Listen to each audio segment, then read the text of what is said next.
मैं अब 32 साल की हूँ। मुझे याद है 8 साल पहले जब एक अनजान फ़ोन ने मेरी ज़िंदगी ही बदल दी।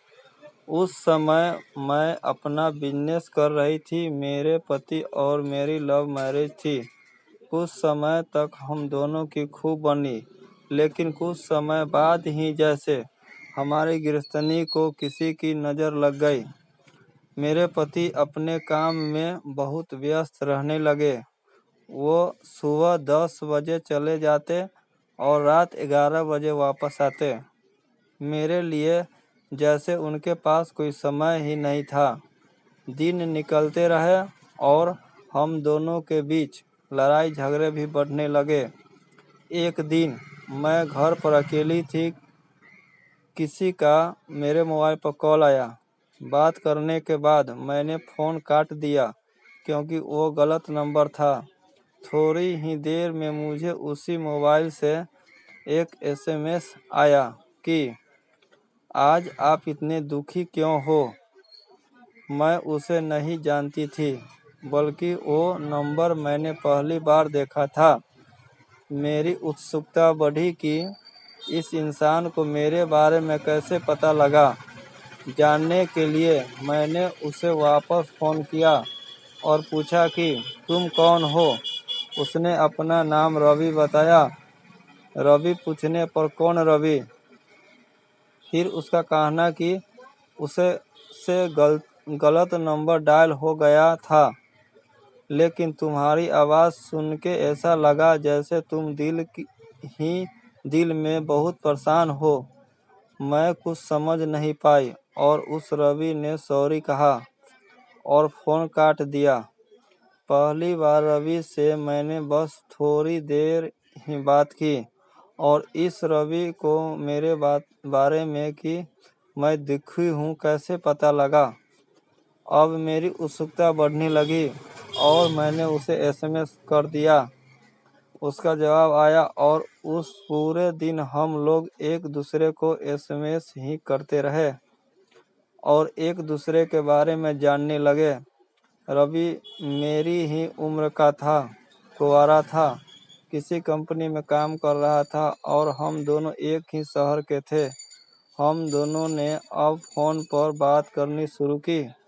पहली बार मुझे ऐसा लगा जैसे कोई तो है जो मुझे समझ सकता है, जिससे मैं ना मिली न देखा, और उसने बिना देखे जाने पहचाने मेरे बारे में सब कुछ जान लिया। मेरी उत्सुकता उससे मिलने की होने लगी। देखने में रवि बुरा नहीं था, मुझे वो अच्छा लगा। उसके बात करने का तरीका मुझे पसंद आने लगा। बात बात पर उसका मुझे हंसाना मेरे अंदर उससे मिलने की चाह को और बढ़ावा दे रहा था। फिर एक दिन हम दोनों से मिलने का प्लान किया। दिन में बारिश हुई और शाम को मौसम सुहावना हो गया। रवि अपने ऑफिस से बीच में ही आ गया। उसे देखते ही मेरे अंदर एक गुदगुदी सी होने लगी। उसकी आंखों में एक चमक थी। प्लान के मुताबिक मैंने उसे अपने गाड़ी में लिया। वो मेरे पास बैठा। मुझे शर्म आ रही थी और उसका हाथ मेरे कंधे पर था। मेरे अंदर एक बिजली सी कूद गई। फिर हम दोनों एक दुकान पर गए। दोनों ने पेप्सी पिया और अब मैं उसके साथ समय बिताना चाहती थी। उसने गाड़ी ली और अपने घर की ओर चल पड़ा। हम उसके घर पहुंचे और उसने अंदर आने को कहा। मैंने मना किया कि आज नहीं, किसी और दिन। उसने कहा, शायद तुम्हें मेरे पर विश्वास नहीं है। मैंने जवाब दिया, ऐसा नहीं है। उसके कहने पर मैं उसके घर चली गई। उसका घर देखने में सुंदर था। सभी चीज़ें अपनी जगह सफाई से रखी थी। वो कुंवारा था, फिर भी अपने घर में सफाई रखता था।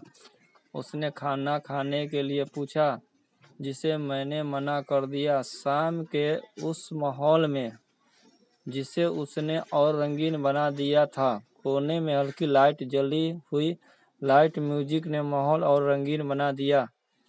मुझसे रुका नहीं जा रहा और अब मैंने भी रवि के सामने नाचना डांस करना शुरू कर दिया। अपनी ज़िंदगी में पहली बार मुझे ऐसा एहसास हुआ कि मैं आज बहुत खुश हूँ।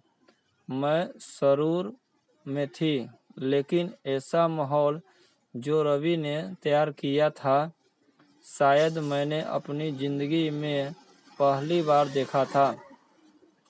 मैं 20-25 मिनट नाच करने के बाद मैं और रवि वहीं बैठ गए। हम दोनों कब जाने एक दूसरे में इतने मगन हो गए कि पता ही नहीं चला। थोड़ी देर में जब मुझे होश आया तो मैं रोने लगी। उसने पूछा, क्यों रो रही हो? मेरे कहने पर कि आखिर आज मैंने अपने पति को धोखा दे ही दिया।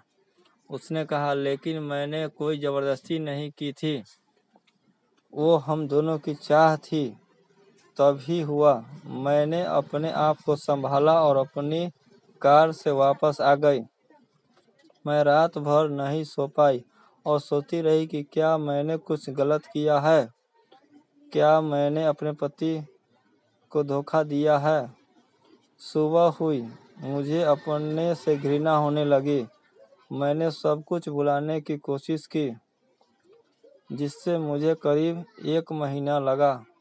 इस बीच रवि के भी फ़ोन आए, लेकिन मैंने उससे बात नहीं की। शायद वो भी समझ गया था मुझ अबला नारी से एक जो पाप हो चुका था, मैं उसका प्रायश्चित करना चाहती थी। मैंने अपना बिजनेस बंद किया और एक अच्छी गृहिणी की तरह घर पर ही रहकर काम करना शुरू किया। अब मैं अपने पति की देखभाल करती हूँ, उनके बिजनेस में उनका हाथ बटाती हूँ। अब हम दोनों के बीच कोई लड़ाई झगड़ा भी नहीं होता। हम दोनों अब प्यार से अपनी ज़िंदगी जी रहे हैं, क्योंकि मैं उन लम्हों को जिसने एक अबला नारी यानी मुझे और मेरी ज़िंदगी को ही बदल दिया। इस कहानी से हमें यह सीख मिलता है कि कभी भी अनजान नंबर से ज़्यादा बात नहीं करना चाहिए। वीडियो पसंद आया हो तो लाइक और सब्सक्राइब करें।